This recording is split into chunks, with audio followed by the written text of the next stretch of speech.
आज से बाद कार्तिक मास लगने वाला है। कार्तिक मास में कुछ विशेष बातों का अगर वैष्णव लोग ध्यान रखें तो भगवत कृपा सहज प्राप्त होती है। मैं आपको पुराणों के अनुसार कार्तिक मास में विशेषतः क्या करना चाहिए, इनमें से कुछ चीजें भी अगर कर ली जाएं तो वैष्णव भगवान के परम धाम को ही प्रस्थान करता है। ये निश्चित है, इसमें मिलावट नहीं है। वैष्णवों का परम प्रिय मास है कार्तिक मास।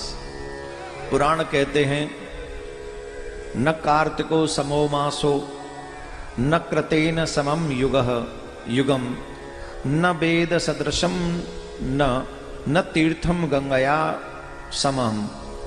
कार्तिकः प्रवरो मासो वैष्णवानां प्रिय सदा। कार्तिकम स्कलम यस्तु भक्त्या सेवते वैष्णवः।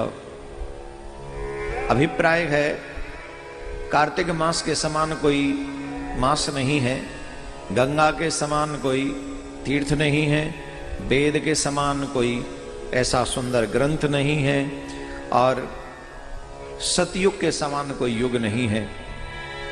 वैष्णवों को विशेष प्रिय है कार्तिक मास। कार्तिक मास में वैष्णव लोग अपने भगवान की बड़ी सेवा पूजा करते हैं और कुछ कार्य ऐसे हैं जो छोटे छोटे ही हैं पर कर लें तो उनका कल्याण हो जाए। जैसे नदी इत्यादि मंदिर इत्यादि में जाकर दीप दान करना। कुछ चीजें बता रहा हूं, ध्यान से सुन ले, अलग से बना लेंगे। दीप दान का बहुत बड़ा महत्व है कार्तिक मास में। आपके यहाँ कानपुर में तो गंगा जी हैं, निश्चित एक दिन जाकर या तो हर दिन जाकर कार्तिक मास में एक दीप दान करें। दीप दान करना चाहिए, ब्रह्मचर्य का पालन करना चाहिए, शीघ्रता से सुबह ब्रह्म मुहूर्त में उठना चाहिए, ब्रह्म मुहूर्त में उठकर स्नान कर लेना चाहिए, संभव हो सके तो भूमि पर शयन करना चाहिए। पूरे कार्तिक महीने में शरीर पर तेल नहीं लगाना चाहिए। शरीर में कार्तिक मास में तेल नहीं लगाना चाहिए। जितना संभव हो सके कार्तिक मास में तुलसी माँ का पूजन करना चाहिए। नित्य तुलसी के संध्याकालीन समय में माँ तुलसी के समक्ष दीप दान करना चाहिए, पूजन करना चाहिए, जल देना चाहिए तुलसी माँ को।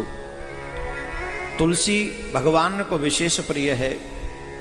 जो तुलसी की सेवा करते हैं भगवान की विशेष कृपा उनके ऊपर होती है। इसलिए जितना हो सके कार्तिक मास में तुलसी की सेवा करें और तुलसी विवाह में सम्मिलित होना चाहिए। हम भी कोशिश करेंगे वृंदावन धाम में इस बार तुलसी सालिग्राम विवाह किया जाए। बाकी के आप लोगों को जिनको भी अपने अपने यहाँ अपने अपने हिसाब से सम्मिलित होना चाहिए।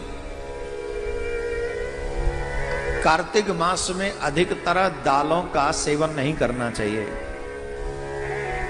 अधिकांश दालों का परित्याग कर देना चाहिए, उनका सेवन न करें।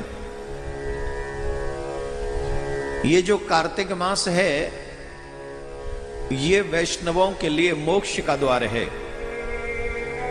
इस कार्तिक मास में आप जितना अपने गुरु के द्वारा दिए हुए मंत्र का जाप करें, गोविंद नाम का जाप करें, कृष्ण नाम का जाप करें।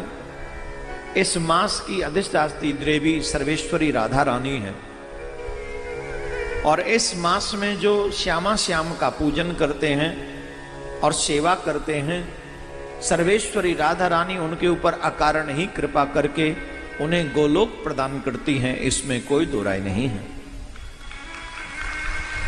इसलिए कार्तिक मास आने से पहले हो सके तो एक समय अन्न का भी आप नियम कर सकते हैं कि दिन में एक ही समय अन्न लेना है। भजन ज्यादा से ज्यादा करना है, क्रोध नहीं करना है, काम को जीतना है, वासनाओं को कम से कम 1 महीने कंट्रोल में रखें। और सबसे बड़ी बात, कार्तिक मास में ज्यादा से ज्यादा भगवान की कथा सुननी चाहिए, ज्यादा से ज्यादा। तो जितने भी वैष्णव हैं उनको ये कार्तिक मास का महत्व आपको पता होना चाहिए और आप लोग सुने, औरों को भी सुना दें। कार्तिक मास प्रारंभ हो पहले ही दिन से आप इन नियमों का पालन करें। बोलो राधे राधे। इतने